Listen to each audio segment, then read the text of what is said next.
So hello everybody, welcome back my dear student friends. ये video project में आपको 80 marks लाना है, 70 मार्क्स लाना है, 90 मार्क्स लाना है। तो भाई ये वीडियो एक बार जरूर देख के जाना, क्योंकि आज की इस वीडियो में मैं आपको प्रोजेक्ट बनाने के टिप्स दूंगा, as well as project CU के हिसाब से कैसे बनाएंगे वो बताऊंगा, और प्रोजेक्ट में कैसे मार्किंग होता है वो बताऊंगा। प्रोजेक्ट से रिलेटेड हर एक सवालों का आपका जवाब दे दूंगा, तो ध्यान से सुनिएगा और समझिएगा। चलिए स्टार्ट करते हैं क्लास को। भाइयों और बहनों, सबसे पहले आपका जो प्रोजेक्ट रिपोर्ट है वो कैसा होना चाहिए। तो पहले तो मैं आपको बता दूं कि प्रोजेक्ट रिपोर्ट पूरा का पूरा 100 मार्क्स का है, जो कि दो पार्ट में डिवाइडेड है। 50% मार्क्स आपका प्रोजेक्ट रिपोर्ट पे है, 50% मार्क्स आपका वाइवा पे है। दोस्तों, प्रोजेक्ट रिपोर्ट एंड वाइवा दोनों का एग्जाम आपको देना पड़ेगा। अगर आपने प्रोजेक्ट रिपोर्ट दिया है और वाइवा में एब्सेंट कर गए तो आप एब्सेंट हो जाएंगे, या आप सपोज आपने वाइवा दिया है, प्रोजेक्ट में आप एब्सेंट कर गए तो आप एब्सेंट ही रह जाएंगे। क्लियर है गाइस? उसके बाद प्रोजेक्ट रिपोर्ट जो आपका होगा वो या तो बंगाली लैंग्वेज में होगा या तो इंग्लिश लैंग्वेज में होगा, और तीसरा कोई लैंग्वेज अलाउड नहीं है। सर हम चाइनीज में बना सकते हैं, फिर फालतू बात कर रहे हो। चाइनीज में काहे बनाओगे? बंगाली और इंग्लिश, बंगाली और इंग्लिश, बंगाली और इंग्लिश। तो आपका वाइवा भी जो है वो टीचर आपका बंगाली और इंग्लिश में लेंगे। अच्छा, प्रोजेक्ट पे मार्क्स कैसे मिलता है? सो गाइस, पहले तो आपको ये बता दें कि अब तो प्रोजेक्ट का जब इवैल्यूएशन होता है, चेक किया जाता है, उसमें दो प्रोफेसर चेक करते हैं। एक आपके इंटरनल प्रोफेसर जो आपको गाइड कर रहे हैं, और दूसरा एक्सटर्नल प्रोफेसर जो बाहर से आते हैं। इंटरनल प्रोफेसर अपना मार्क्स देते हैं, एक्सटर्नल प्रोफेसर अपना मार्क्स देते हैं। दोनों को मार्क्स को जोड़ के एवरेज करके आपको मार्क्स मिलेगा। सपोज इंटरनल प्रोफेसर ने आपको 60 दिया, एक्सटर्नल प्रोफेसर ने आपको 70 दिया, दोनों जोड़ के 130 डिवाइडेड बाय 2 आपको मार्क्स मिलेगा 65। आई थिंक आपको अच्छा लग रहा होगा, समझ आ रहा होगा, समझ गए? अब आते हैं प्रोजेक्ट में मार्क्स कैसे कैसे किस किस पार्ट पे ध्यान देना है। तो देखिए, जब आप प्रोजेक्ट बनाइएगा तो याद रखिएगा, वाइवा जिस टॉपिक पे आप प्रोजेक्ट बना रहे हो, choose the topic carefully. And I always recommend my students and everybody who is watching me कि आप ऑलवेज उस टॉपिक को चूज करिए about which you know. Don't believe on copy and paste. छापने में बिलीव मत करो। छापिंग 100 मार्क्स का बात है, छापोगे क्यों कर रहे हो ऐसा? पहले समझिए क्या टॉपिक पे प्रोजेक्ट बनाना है, और जिस टॉपिक पे बनाना है उसके बारे में डिटेल स्टडी करिए। स्टडी करके फिर प्यार से प्रोजेक्ट बनाओ। आपका भाई ने बहुत सारे सैंपल्स रेडी रखे हैं, वो सैंपल से हेल्प लेके बनाइए। और मैं अभी आपको बता रहा हूं प्रोजेक्ट कैसे बनेगा।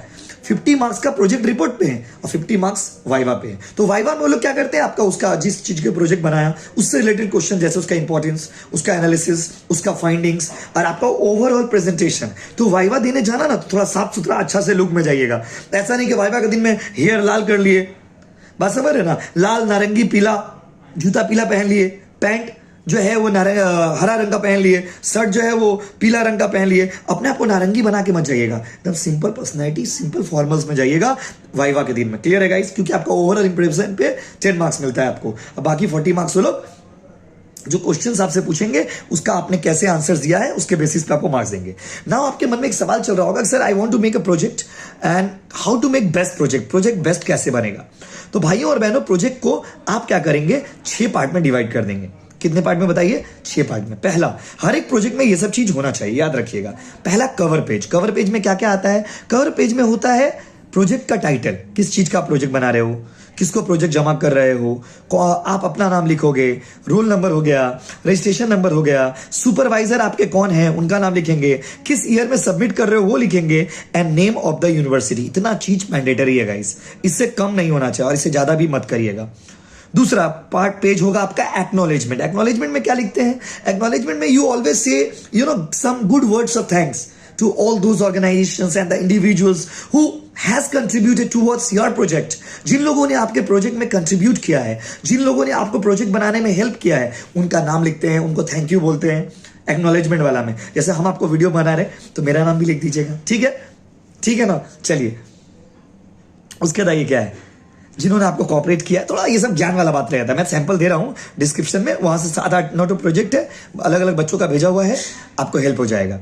उसके बाद है table of the content. Table of the content मतलब पेज नंबर, किस पेज में क्या लिखा है वो जरूर दे दीजिएगा, ठीक है? पेज नंबर के साथ डिफरेंट चैप्टर्स। बॉडी का ध्यान रखिएगा। बॉडी में गाइस, बॉडी में नॉर्मली 4 डिवीजन होना चाहिए। बॉडी में नॉर्मली 4 पार्ट होना चाहिए। पहला पार्ट है इंट्रोडक्शन, पसंद है ना?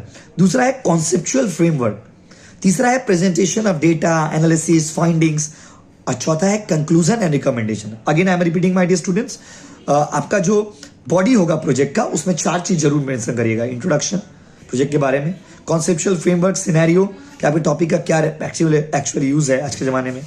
उसके बाद presentation of data analysis findings, जो भी डेटा आपने कलेक्ट किया वो सबको प्रेजेंट करेंगे। और लास्ट कंक्लूजन एंड रिकमेंडेशन। तो बॉडी वाला पार्ट में ये 4 चीज होता है। उसके बाद बिब्लियोग्राफी और रेफरेंस। बिब्लियोग्राफी मतलब होता है सोर्सेस, कहां से आपने डेटा कलेक्ट किया है, किस आर्टिकल से, किस बुक से आपने हेल्प लिया, उस सबका नाम लिख दीजिएगा। और लास्ट में होता है एनेक्स्चर। एनेक्स्चर में क्वेश्चनेयर दिया जाता है। क्वेश्चनेयर मतलब list of WH questions. WH questions मतलब क्या होता है बताइए?